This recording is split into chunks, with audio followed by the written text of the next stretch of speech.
Hello everyone, आप सभी का हमारे यूट्यूब प्लेटफॉर्म पे स्वागत है जी। आज वाली वीडियो में हम डिस्कस करेंगे जब चार्ज्ड पार्टिकल को हम मैग्नेटिक फील्ड में प्लेस करते हैं। मैग्नेटिक फील्ड में प्लेस करने से उसका जो पाथ है, उसका मोशन है, वो कैसा रहेगा।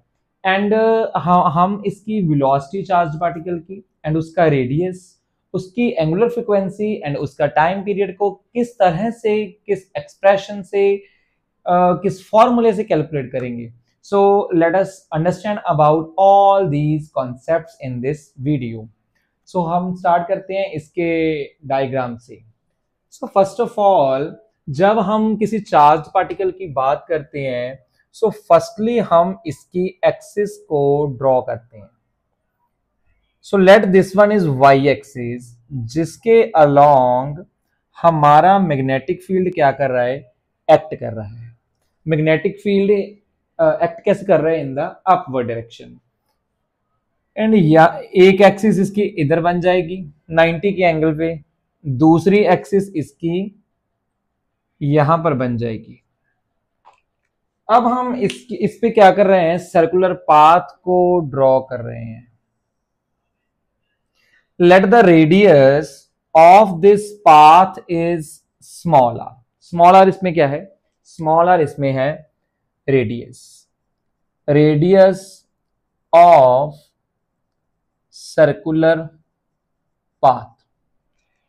अब इस पाथ पे जो हमारे पास चार्ज्ड पार्टिकल बन रहा है, let this is charged particle moves in this direction. Velocity की डायरेक्शन यहां पर है। अगर ये वाला चार्ज्ड पार्टिकल इस पोजीशन पे आ गया मूव करते करते, वेलोसिटी की डायरेक्शन कौन सी बनेगी, दिस वन। एंड अगर ये चार्ज्ड पार्टिकल इस पाथ पे आ गया, इस पोजीशन पे, यहां पर वेलोसिटी वेक्टर हम ऐसे ड्रॉ करेंगे। ठीक है। अब इसको ड्रॉ करने के बाद हमने क्या देखना है, what is the force experienced और what is the direction of force experience in this circular motion.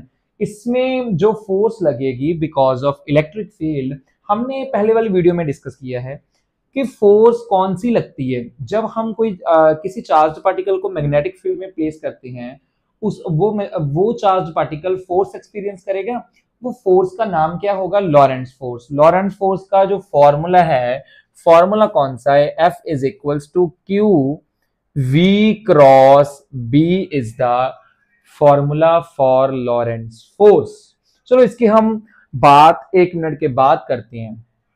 अब देखो मैग्नेटिक फील्ड कैसे एक्ट कर रहा है, हम इस पे ड्रॉ करते हैं direction. Magnetic field upward direction में एक्ट कर रहा है, वेलोसिटी ऐसे आ गई। ठीक है जी। मैंने आपको बताया था कि हम फोर्स की डायरेक्शन को कैसे कैलकुलेट करेंगे, राइट हैंड से।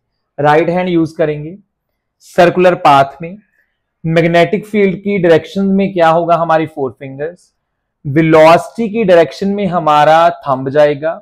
एंड जो हमारा पाम है, this palm gives the direction of force, Lorentz force. Palm हमारा इनवर्ड डायरेक्शन में है। सो जो फोर्स लगेगी इस पे, फोर्स कैसे एक्ट करेगी, in the inward direction.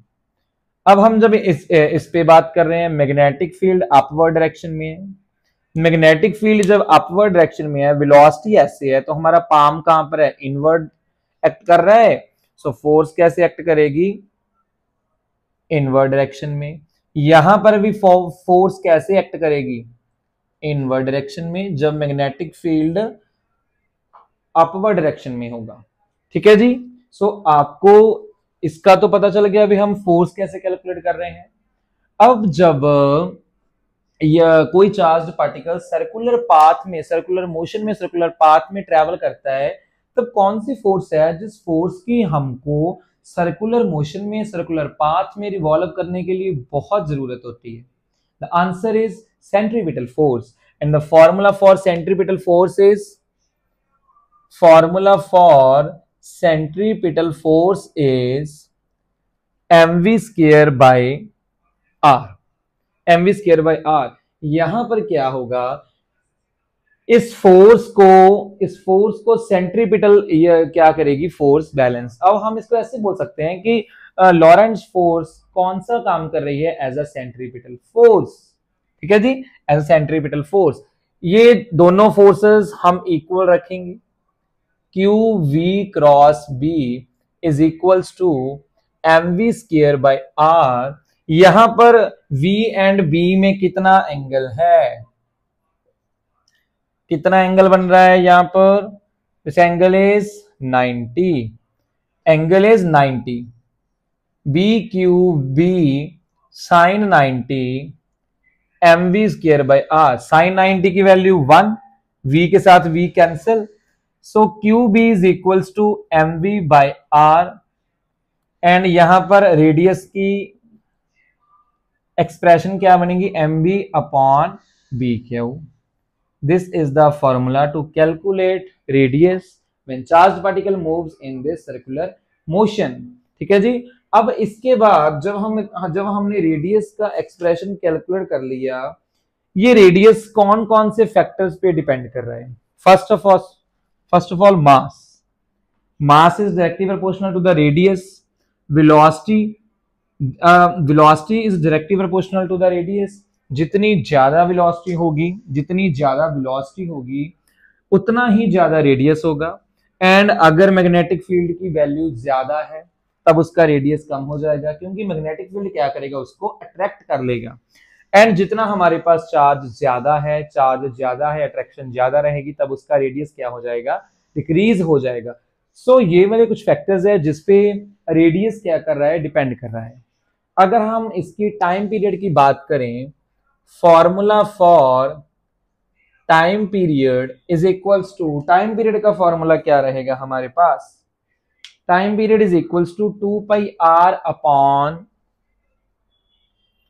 We, 2 pi r upon v. और वेलोसिटी किसके इक्वल होती है, डिस्प्लेसमेंट अपॉन टाइम। टाइम क्या बनेगा, डिस्प्लेसमेंट अपॉन वेलोसिटी। यहां पर कितना डिस्प्लेस होगा, जो जितना इसकी लेंथ बन रही है, 2 पाई आर लेंथ बन रही है, 2 पाई आर अपॉन वी आ गया। 2 पाई अपॉन वी हम ऐसे ही रखेंगे और यहां पर वैल्यू पुट कर देंगे, M V upon B Q, V के साथ V cancel. Formula for time period is 2 pi M upon B Q. This is the expression for time period when a charged particle moves in circular path. ठीक है जी, ये हमारे पास time period का expression आ गया।